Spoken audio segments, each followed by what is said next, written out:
Bore da iawn I chi gyd a chroeso i'r oedfa foreol, yn aelodau, yn gyfeillion, yn ymwelwyr. Rai wedi dod o bell y bore yma. Hyfryd I weld chi. It's lovely to see you all, members, friends, visitors, and those joining us, of course, as usual, on Facebook and YouTube. Felly, fe un ni I gannu gyda'n gilydd yr emyn agoriadol 246, 246. Diw tair nasa ar y ddeiar o'r gorllewin pell i'r de, cymerfeddiant o'r ardaloedd pellaf twyllaf is yn e. Hael cyfiawnder, llanw'r ddeiar fawr a thras, 246.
Nawr, fel mae rai ohonoch chi yn gwybod, dwi'n newydd ychwelyd o Rufain.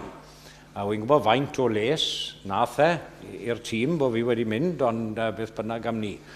Dim ond yn hwyr nithwr nes i ddychwelyd o Rufain. A riod wedi bod yn y ddinas. A mi fyddai mynd yn ôl yn bendant. I will go back to Rome. It was a very, very impressive city, never been before. And not because of that, it is totally yn ddamweiniol. Accidentally, I'm reading from Romans this morning, gyda golygfeydd Rufain, dal yn fyw yn y meddwl I. And I'm in the 8th chapter of Romans, starting to read at verse 31. If you're following in your English Bibles, in the English Bibles in your pews, I'm on page 1150, 1150. That's the 8th chapter of Romans, and beginning to read at verse 31. Ac os ych chi am ddilyn yn y Gymraeg, dwi ar dudalen 172.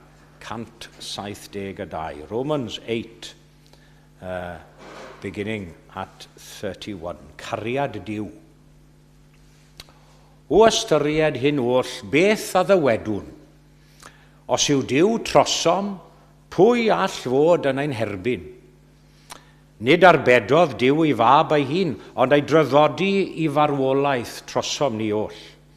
Ac os roddodd ei fab, sut y gall beidio a rhoi pob peth i ni gydag ef?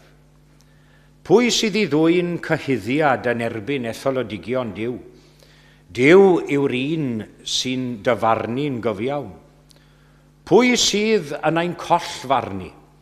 Crist Iesu yw'r un a fi farw yn hytrach a gyfodwyd, yr un hefyd sydd ar ddeheulawd Duw, yr un sydd yn ymbil trosom. Pwy yn gwahana ni oddi wrth gariad Crist? Ai gorthrymder, neu ing, neu erlyd, neu newyn, neu noethni, neu berygl, neu gleddif? Hyn yn wir yw ein rhan, fel y mae'n ysgrifenedig, dy fwy'n di fe'n rhoddir i farwolaeth trwy'r dydd, fe'n cyfrifir fel defaid i'w lladd. Ond, yn y pethau hyn i gyd y mae gennym fuddugoliaeth lwyr trwy'r hwn a'n carodd ni. Yr wyf yn gwbl sicr, na all nac angau, nac einioes, nac ynghylion, na thywysogaethau, na'r presennol, na'r dyfodol, na grymusterau, nac uchelderau, na dyfnderau, na dim arall y grewyd, ein gwahanu ni, oddi wrth gariad Duw yng Nghrist Iesu ein harglwydd. Geiriau anfarwol, geiriau mawr, ac ychwanegau Duw i fendith at y darllen a'r gwrando a'r deall hefyd o'i air.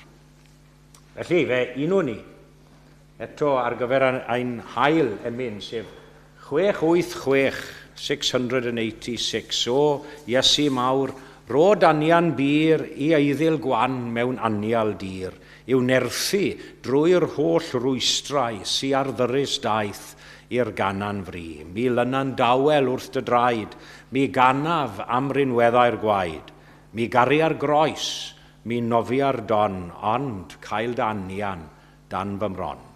686.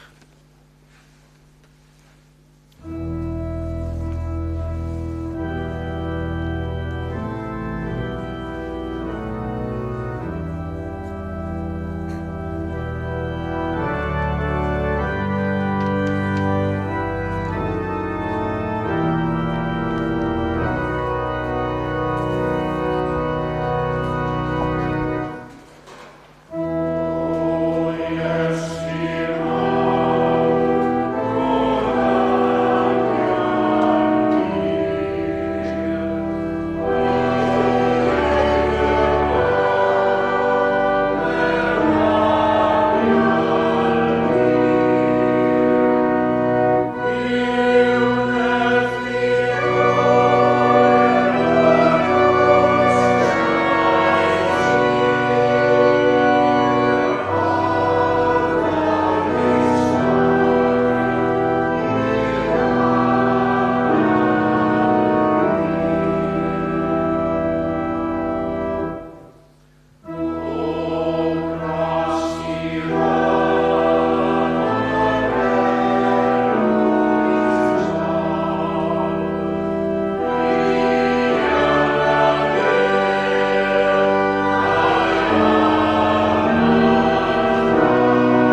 Ac yn sŵn yr emyn defosiynol yna, fe ddawn ni at orsedd gras mewn gweddi. Let us help each other now to pray together. Cydweddiw. Ar glwyddau'n Duw, i ni'n dod ynghyd unwaith yn rhagor y bore yma gan glodfori a dyrchafud enw di a chan dy geisio di mewn gweddi ac addoliad unwaith yn rhagor. Tydi y Duw mawr anfeidrol, ar hwnna a ddatguddiaist dy hun i ni ymherson dy fab Iesu, goleini'r byd. I ni'n diolch i ti, fel ym mhob oedfa, am y datguddiad mwy gogoneddus yna wneithos dy honno dy hun yn dy fab Iesu. Ac i ni'n diolch i ti am y goleini hwnnw sy'n gallu symud tywyllwch anobaith a chreu gobaith ac ysbryd disgwylgar ym mhob yr un ohono. Almighty and all living God, we come now to worship you anew this morning and to proclaim your greatness, to acknowledge your power over us and your kindness toward us. And in thanking you, we come also confessing our failings and shortcomings, our unworthiness of that love, to confess that we have not loved you as we should, and certainly not loved each other as we should. Ond i ni'n diolch i ti eto am ddisgeidiaeth ac am efengil Iesu Grist, cenhadaeth yr Iesu bore yma, am ei fuddugoliaeth dros bechod ac angau. Ac wrth gofio ei esiampl arbennig i ni, eto maddau ein difrawder a'n difaterwch ni yn aml, ynglyn â'n perthynas ni a'n gilydd a'n perthynas ni a thi dy hun. Helpa ni nawr i orchfygu'r holl ddrwg yna sy'n gallu bod yn rhan o'n bywydau ni. Help us now and guide us in our simple service this morning, that we may all now experience a time of peace and tranquility for our souls in your company. Darwy ni glywed unwaith eto sŵn dy eiriau di yn llefaru wrthym ni. Dy eiriau di yn boddi sŵn y byd a'i bethau, yn codi ni uwch oll seiniau aflafar, gormes a dioddef sydd yn y byd, holl drais a ryfel. Cymaint o bethau sydd yn mynd mlaen ar draws y byd ar hyn o bryd. We pray for your church here at Eglwys Gymraeg, Canol, Llundain, and every other church as well, your church worldwide. Strengthen us, inspire us to work for the furtherance of your kingdom on earth as it is in heaven. A boed i ni hefyd fel eglwys ac fel unigolion i barchu'r traddodiadau gorau yna sydd wedi ymddiried i ni. Goleuan meddyliau ni. Arwain ni yn ein haddoliad ni y bore yma, ac arwain ni ar hyd yr wythnos newydd hon sy'n ymagor o'n blaen ni. Fel bod cyfan yn glod ac yn anrhydedd i ti ac yn fendith i ni, i bwy y perthyn mawl, ond efe nid i ni o arglwyddonydd enw mawr dy hun y dod o goniant. And as in every service, we commit all those in need to your care this morning. We think of the sick and the bereaved and the lonely. Some we know of our family of faith here who are in hospital at present, and some facing, as I say, ongoing treatments. Be with them. And all those perhaps at times who find the stresses and strains of life too much to bear. Gad iddyn nhw deimlod y bresenoldeb nawr yn tywelu eu meddyliau nhw. Ac wrth i cyflwyno hwythaeth ofal, ni'n cyflwyno ein hunain y bore yma. Gan ddeisif am dyfyddeiant am bob diffyg y bai a weli yno. A mynd i ofyn y cyfan yn enw ac yn heiddiant, nid ein hunain wrth reswm, ond yn enw ac yn heiddiant dy fab Iesu, ein ffrind a'n gwaredwr. Amen.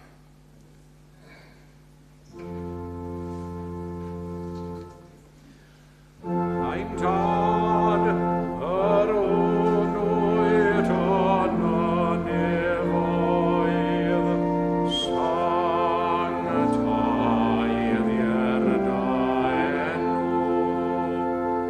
deled y dairnas, gwneler daewodus,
Wel, croeso cynnes i'n hoedfa yn aelodau yn gyfeillion yn ymwelwyr a'r sawl sy'n ymuno yn ni o bell ag agos ar y we. A very warm welcome to our service to members, friends, visitors and those joining us on the web. A ni'n ddiolchgan iawn i Rob am ei arweiniad bore yma a ni'n edrych mlaen i wrando ar ei neges i ni. A diolch yn fawr hefyd i Will am ei gyfraniad pwysig wrth yr organ. To follow today, there'll be an evening service at 6 with our minister in the pulpit and a Bible discussion group at 4:30. Dydd Sul nesaf bydd yn hoedfawn yn dilyn y patrwm arferol o oedfa foreol am 11 a'r oedfa gymyn hwyrol am 6 gyda'n gweinidog yn y pulpit. Just a reminder for the deacons that they need to be here especially early next Sunday and at the latest by 9:45, please. Cofiwch am yr oedfa canol wythnos dydd Mercher am hanner dydd yn y neuadd islaw. Following the mid-week service next Wednesday, February the 19th, at 1:05, the next Glyn Lang Memorial Recital will take place with Alexander Flowers, organist at St. George's Cathedral, Southwark, performing. That's a week this coming Wednesday. Bydd oedfa Gwyl Ddewi Ecyl, sef Capeli Cymraeg y ddinas, ar Chwefror y 3 ar 20 am 3 o'r gloch yn Eglwys y Drindod, Cockfosters. A'r pregethwr gwadd fydd y parchedig Dafydd Andrew Jones, Caerdydd. Felly, ni fydd oedfa hwyrol mae'r sil hwnnw. As a result of the Ecyl St David's Day joint service in Cockfosters on February the 23rd at 3 o'clock, there'll be no evening service here on that day. Byddwn ni'n cynnal ein hoedfa gwilddewi ni fel eglwys ar Fawrth yr Ail am 11, gyda Rob wrth y lliw a chwr Llundain yn cyfrannu at y gwasanaeth. Ac i ddilyn bydd cynno syml traddodiadol o gawl a chaws yn y neuadd, a mae croeso i bawb ymuno ni. That's on March the 2nd at 11 o'clock. We'll hold our St David's Day service here, followed by a simple lunch of cawl and bread and cheese, and everyone is welcome. But if you can offer your help in any way by setting up, preparing some of the cawl, baking, serving or clearing up afterwards, please have a word with Marion or me. It'd be much appreciated. Ymdrech tîm yw a ni'n ddiolchgar iawn am unrhyw gymorth. Cofiwch ddod lawr I cael te neu goffi a chyfle am sgwrs ar ôl yr oedfa. Do come downstairs for tea and fellowship after the service. Ac yn awr fydd yna amgylch I dderbyn eich rhoddion. Diolch yn fawr.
Ein roddion a ddagwn I ti arglwyddiwr, a diolch am dderbyn yn gysonodd stwr, yn llawen a gnawn ein hafined anghyd, I rwy'n ein tystiolaeth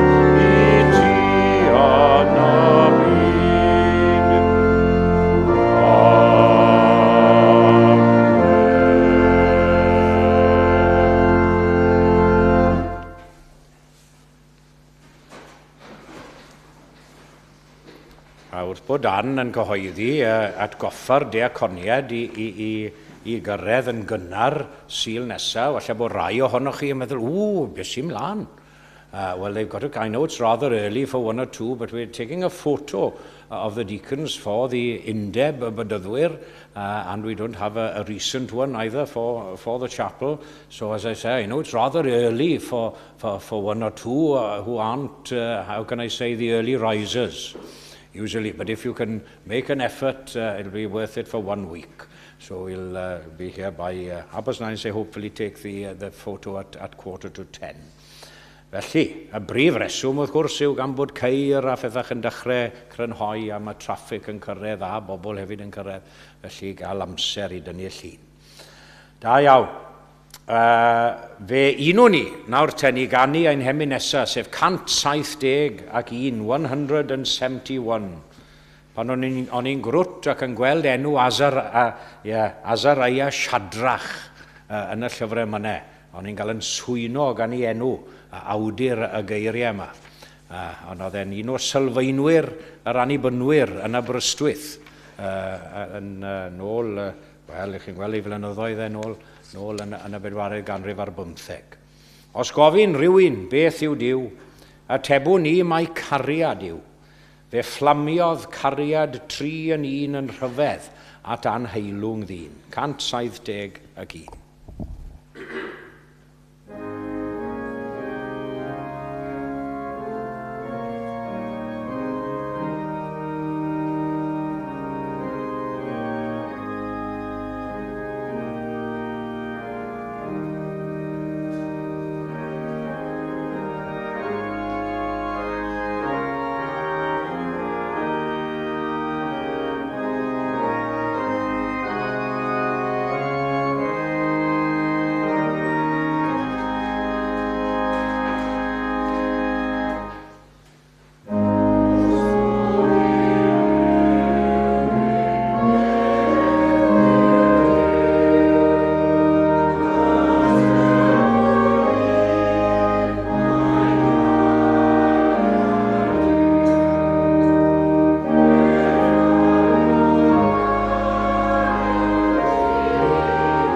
Pwy yn gwahana ni oddi wrth gariad Crist, gwedwch. Who shall separate us from the love of Christ? Dyna'r cwestiwn eithriadol, yn dywe, anfarwol yn wir. A fynir i ni yn adnod 35 o'r benod fawr honno y darllenes i ar ddechrau roedfa. I preached a number of weeks ago on another verse from this. It's an exceptionally rich section of Scripture, the 8th chapter of Romans. And I preached on a verse, Gwyddom fod Duw ym mhob peth yn gweithio daioni gyda'r rhai sy'n ei garu. And we know that for those who love God, all things work together for good. And I mentioned in that sermon that if a Christian, any Christian believer, wants to know just how well off spiritually, I'm not talking about in this world's terms, but how well off spiritually they are, all they have to do is read and study this 8th chapter of Romans. Yn yr adnod agoriadol o'r benod i ni'n gweld nad oes dim collfarn i Gristion. There is no condemnation to begin with. That's what we read in the very first verse of this chapter. There is therefore now no condemnation for those who are in Christ Jesus. And then a little further on in the chapter, in verse 28, we find that there is no complication. No complication for a Christian. Really, we create our own complications so often. That's the thing. We do the creating. But in verse 28 we read, "And we know now that for those who love God, all things work together for good, even, dare I say it, bad things in life. Fe all mae'r storom fawr a'i grym, yn dod ar pethau gorau." And a little further on in chapter, in verse 35, the text for this morning, we find that there is no separation. No separation for the Christian. Who shall separate us from the love of God? Dim collfarn, dim cymlethdod, dim gwahaniaethu. Na chi drindod sanctaidd iawn, ynddo fe? You can't beat that for a blessed Trinity. We think of faith, hope, and charity. That's one blessed Trinity. There's another blessed Trinity here in Romans. No condemnation, no complication, no separation. A dwi am dynnu'ch sylw chi am ychydig y bore yma at y trydydd peth awgrymwyd, sef dim gwahaniaethu. No separation for a Christian. That's my theme for this morning's sermon. And as I say, totally accidentally, after seeing the greatness of Rome, we have these words to the church, the early church at Rome. Pwy yn gwahanna ni oddi wrth gariad Christ? Who shall separate us from the love of Christ? What an encouragement. What an encouragement this morning to all believers.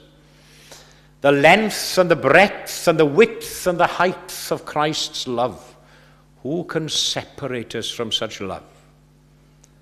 And you know, Paul answers this question with, I'd say, some of the most stirring and uplifting words, not only in the Bible and in the New Testament, but in the whole of literature, in the whole of the history of literature. Mae'n dweud yn gyntaf nad oes modd hyd yn oed I brofiadau mwyaf erchyll bywyd. A di am I. Mae rai yn gallu profi pethau erchyll ond I nhw. Dyw hynny ddim yn gwahanu ni oddi wrth gariad Christ. Not even the most tragic and terrible experiences of life can separate us from the love of Christ. We may feel that, we may think that. And he names 7 of these horrible life experiences which come to meet each and every one of us on life's journey. 3, I'd say, are inward within us, and 4 are outward. A rai mewnol yw gorthrymder, ing ac erlyd, tribulation, distress, and persecution. Now, these things, yes, they may well originate from outward sources, but the heartbreak and the suffering that we feel, it's often inside, isn't it? It's not out from things outside. Rwy'n siŵr bod pob yr un ac wy'n edrych ar rai ohonoch chi, nabod chi, nawr ers 10 mlynedd. Pob yr un ohono ni wedi profi adegau tywyll, diflas, llawn o bryder yn ein bywydau. But of course, probably nobody was physically beating you. No one was causing you bodily harm, but deep down inside you were laid low, ar I lawr. Perhaps you couldn't sleep at night and didn't have peace in the day either. Beth mae Nantlais yn dweud yn un o'i ymynau mawr, a rhai sy'n crefu am yr hwyr ac yn gryddfan am y wawr. Ie, na chi ddisgrifiad. Inward. And then the 4 outward experiences Paul lists are famine, nakedness, danger and the sword. Newyn, noethni, perygl a'r cleddyf. Now, I often say this, thank goodness in this country, we know little, if anything, about the true nature of these things. We've got our problems, yes, of course, we have. But think of it, there's enough food. You could argue that there are some families, yes, reliant on food banks and other charitable handouts, but there is general availability of food. We don't know what a famine is. Newyn. We all have clothes to wear. And all the great wars and conflicts of the world, although yes, during the Second World War, people, but the country wasn't completely ravaged. You look at the pictures of Gaza, nothing left. Right, Coventry, Llundain, Swansea, Manar Addoliad, os. And not, I don't think, to compare with other places of the world. I ni ddim wedi profi hynny, yndyn ni. We haven't experienced that. Ond mae Paul yn dweud yma, ysdim hyd yn oed modd i'r bomiau mwyaf dinistriol yn y byd a'n gwahanu ni oddi wrth gariad Christ. He goes on to say that we are more than conquerors. I preached on that a few times. More than conquerors through him that loved us. A nes I gyffwrdd a'r syniad na sut gallwn ni fod yn fwy na choncwerwyr os ych chi wedi concro rhywbeth, wel na fe, ych chi wedi goddeweddu y peth. O na, ni ddim yn sôn yn hermau'r byd hwn, yn ysbrydol. This is more than a worldly conquering, a materialistic, physical conquering. It's a spiritual conquering. Dim ond i ni lynu yn agosach at Grist, i bwyso arno fe, i ymddiried ac i gredu yn ei addewidion i ni, i dderbyn o'i roddion a'i fendithion i ni, byddwn ni hefyd yn gallu bod yn fwy na choncwerwyr. Then, and only then, will others hopefully see in us and say, well, dear me, they couldn't possibly have got through that by themselves. They couldn't have done that on their own. They must have had help from somewhere. They couldn't have borne that burden alone. A gallwn ni ddweud yn hyderus wedyn ni yn ein calonau ac i gallu eilio geiriau pedr fardd wrth iddo fe sôn am yr afael sicra fri, ynddo fe. Cafloeddio conquest yn y man, pob gelyn draw a ffi, cans nad ydwy fi ond gwan, na'r peth. Cans nad ydwy fi ond gwan, mae'r afael sicra fri. Na chi fod yn fwy na choncwerwyr, ynddo fe. And secondly, and I only have 2 points for you this morning. I thought a short sermon as I come home late from Rome. 2 points. Secondly, Paul says that not even the 10 strongest opponents can separate us from the love of Christ. You remember the list? He lists them in verse 38. Count them. For I am sure that neither death, nor life, nor angels, nor rulers, nor things present, nor things to come, nor powers, nor height, nor depth, nor anything else in creation will be able to separate us from the love of God in Christ Jesus our Lord. And you know, I love that little addition of, and anything else in creation, as if he sort of, in case he'd left anything out inadvertently. Forget about it. Anything else. A glywsoch chi eriod am y fath beth all fod o niwed I ni. Ond mae Paul yn dweud gyda rhyw argyhoeddiad anghyffredin I fod ef yn sicr nad oes yr un ohonyn nhw. Yr un ohonyn nhw yn gallu ein gwahanu ni oddi wrth gariad Duw yng Nghrist Iesu. A dyle fe wybod o bawb, cofiwch. Dyle fe wybod achos oedd wedi profi nhw gyd. Oedd wedi profi'r holl bethau mae gyd. If these words for a believer aren't a guaranteed proof of some kind of eternal security, then I don't know what is. Roedd y Cristnogion cynnar, the early Christians, they thought that after they'd been accepted into faith and accepted into the church, if they sinned once after that, well, that was the end of it. Dear me, thank goodness we know that that isn't true. Yeah, but dim gobeth i'r un ohono ni. But if none, this is the point I'm trying to make, if none of these awful experiences and these 10 terrible opponents, if they can't separate us from the love of God, surely our own sins and shortcomings and even our doubts and fears, they can't separate us from the love of God in Jesus. Of course, as I often say, it doesn't give the Christian a license to go out and sin. Or does James Bond a license to kill, a license to sin? No. Na, dyw e ddim yn meddwl ni. If you continually follow bad ways, well, it proves that you're not really a Christian. Every Christian will fall, yes, we will. But we shouldn't be content to remain in the gutter, to remain fallen. What was that Oscar Wilde? We're all in the gutter, yeah, but some of us are looking at the stars. Ie, ni'n gweld y gwaniaeth, mae'r gwaniaeth yn amlwg iawn. Cymarwch chi Pedr a Judas, ynddo fe? Judas sinned, yes, but he didn't actually ask for forgiveness afterwards. Peter sinned, but he was broken-hearted. Dear me, he was broken-hearted after he sinned, and he begged for forgiveness.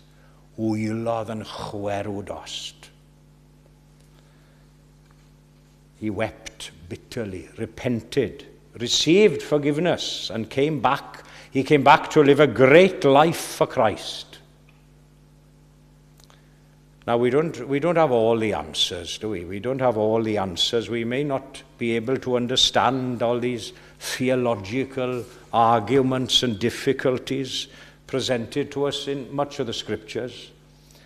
But we can trust and be certain and confident of Jesus' promises to us that he will be there for us, even in the midst of all of these terrible things. Hyd yn oed yng nghanol holl ddryswch a thrabini bywyd, mae modd i ni bwyso ar ei eiriau, ar ei addewidion neu gan gofio a chredu hefyd, does dim arall a grewyd. Dim arall a grewyd yn y byd yn gallu ein gwahanu ni oddi wrth gariad Duw yng Nghrist Iesu ein harglwydd.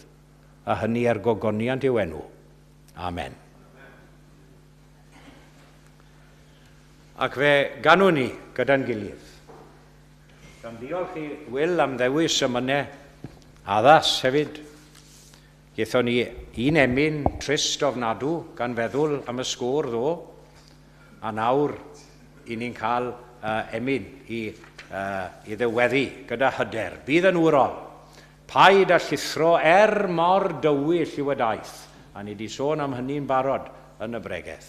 A mae seren i ddoleio, cred y niw a gnad y waith, i'r llwybr dyddiffygio, i'r anial fod yn faith. Bydd yn wrol, blin neu beidio, cred y niw a gnad y waith. 7-3-5.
roi ein gofal nawr i'r arglwydd. Let us commit ourselves to God in prayer.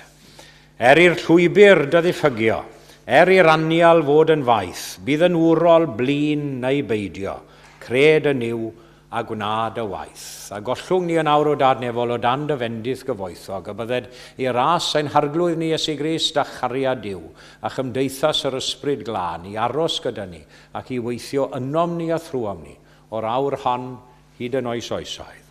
Amen.